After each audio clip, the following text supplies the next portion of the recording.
Let's talk about French fries, those golden, crispy, salty bites of joy that make every meal better. Did you know that frozen fries were actually invented during World War II to make frying easier for soldiers? Fast forward to today, and factories pump out millions of them daily. But have you ever wondered how those perfect frozen fries go from the factory to your plate? Let's dive into the fascinating world of frozen French fry production. Buckle up, because this journey is as satisfying as biting into a perfectly crisp fry. So, the journey starts with the most obvious thing: potatoes. You can't have fries without potatoes. But not just any potato will do. Factories carefully select specific varieties with the right starch content, size, and texture. The most common choice is the russet potato, the king of fries. These spuds have a fluffy interior and sturdy skin, making them perfect for frying. Can you just imagine trucks loaded with mountains of potatoes rolling into the factory? We're talking about thousands of pounds of fresh spuds here. But before they can become fries, they have to undergo a quality check. Workers and machines inspect them, ensuring they're not too small, too soft, or covered in blemishes. Only the best potatoes move forward, because nobody wants weird, uneven fries. Factories use advanced sorting systems that measure and separate potatoes based on their dimensions. That way, every fry in your bag is uniform and perfectly shaped. Once selected, the potatoes enter what can only be described as a high-speed potato spa treatment. They're loaded into massive drums where powerful water jets and soft brushes scrub away dirt, debris, and any leftover bits of soil.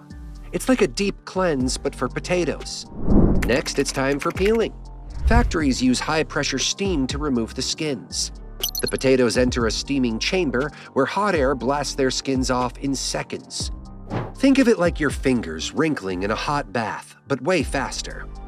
Then they roll through spinning brushes that gently remove the loosened peels, leaving behind smooth, clean potatoes. And here's an interesting fact: nothing goes to waste. The discarded peels are recycled into animal feed or composted for fertilizer. So every part of the potato serves a purpose. Next comes the magic moment: the transformation from potato to French fry. The peeled spuds travel down a conveyor belt straight into industrial slicers equipped with razor-sharp blades.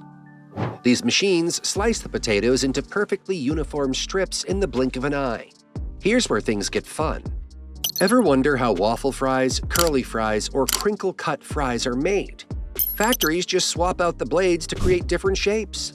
Whether you love thin shoestring fries or thick steak fries, it all depends on the slicer setting. But how do they make sure every fry is the same length? The secret lies in laser scanning technology. As fries zoom by on conveyor belts, lasers detect and sort out any too short or oddly shaped pieces. Those don't go to waste either. They get repurposed into hash browns, tater tots, or potato flakes. Efficiency at its finest. At this stage, the fries are just raw potato sticks. To make sure they cook evenly and get that crispy on the outside, fluffy on the inside magic, they go through a process called blanching. Blanching is basically a hot water bath for fries. They take a quick dip in hot water for a few minutes. This process does two important things. It removes excess starch and sugars from the surface, preventing the fries from turning too dark when fried. It also pre-cooks the potatoes just enough so they stay soft inside while crisping up on the outside. Blanching is a game changer.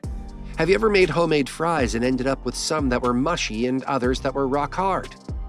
If that happened, it was because they weren't blanched properly.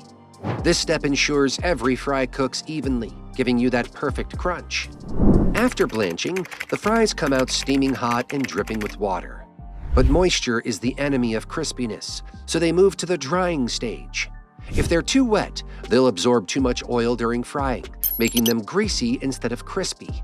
The fries travel down high-speed conveyor belts, passing through industrial air dryers that blast them with warm air. This quickly removes excess moisture while keeping the inside soft and tender. The goal is to get them just dry enough to crisp up perfectly later on. Now for the moment we've all been waiting for: the frying. The dried fries travel down a conveyor belt into massive industrial fryers filled with hot oil heated to around 350 degrees Fahrenheit. Within seconds, they turn that irresistible golden brown color we all love. This step locks in the crispy outer layer while keeping the inside soft and fluffy. Ever wonder why fast food fries always taste better than homemade ones? It's because they use the perfect combination of oil, temperature, and timing to get that satisfying crunch. The fries don't stay in the oil too long. Factories partially fry them for about 30 to 60 seconds, which is just enough to create that crispy coating. So all you have to do is pop them in the oven or air fryer at home for that final crunch. And let's talk oil. Factories don't just use any oil. Most use a blend of vegetable oils like canola, soybean, or sunflower oil to get that consistent taste and texture. Some brands even tweak the oil composition to enhance flavor and crispiness. Ever noticed how fries from different brands have slightly different textures? That's because each company has its own frying time and oil recipe to create its signature crunch. Some use special coatings like a light layer of starch or batter to make sure their fries stay crispier for longer. If you've ever had extra crispy fries that hold up even after 10 minutes, chances are they were coated before frying. The best part is that the entire frying process takes less than a minute.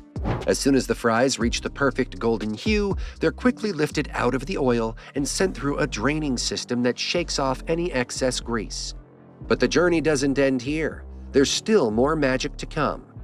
If you're enjoying this video so far, make sure to hit that like button. Once the fries have been fried to golden perfection, they need to be locked in time. And that's where freezing comes in. But this isn't just any freezing process. It's a high-tech method called flash freezing that preserves texture, flavor, and crispiness. The freshly fried fries move down a conveyor belt into a blast freezer, where they're exposed to ultra-low temperatures, often below -40 degrees Fahrenheit. The goal is to freeze the fries as quickly as possible to prevent ice crystals from forming. If they froze slowly, the moisture inside the fries would turn into large ice crystals, which could ruin their texture when cooked.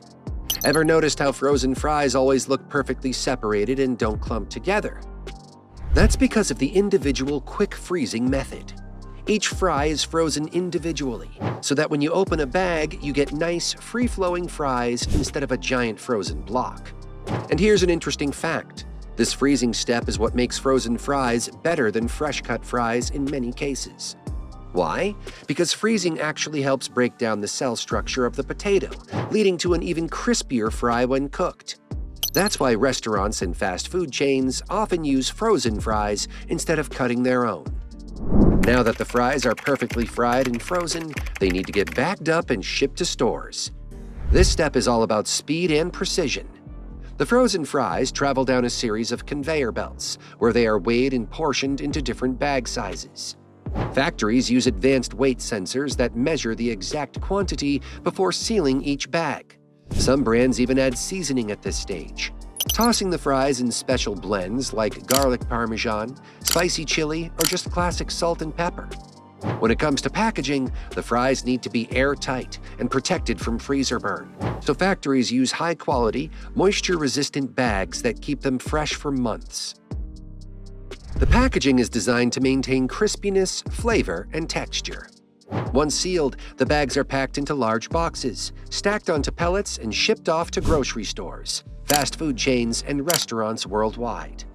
From your local supermarket to your favorite burger joint, these fries are now ready to be enjoyed by millions.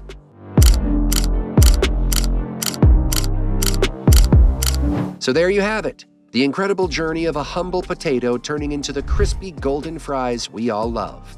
It's a mix of science, precision, and a little bit of potato magic. The next time you grab a handful of fries, whether at home or from a fast food drive-thru, you'll know just how much care, technology, and expertise went into making them perfect. And let's be honest, after learning all this, aren't you craving some fries right now? Whether dipped in ketchup, smothered in cheese, or enjoyed straight out of the oven, frozen French fries are a true potato masterpiece.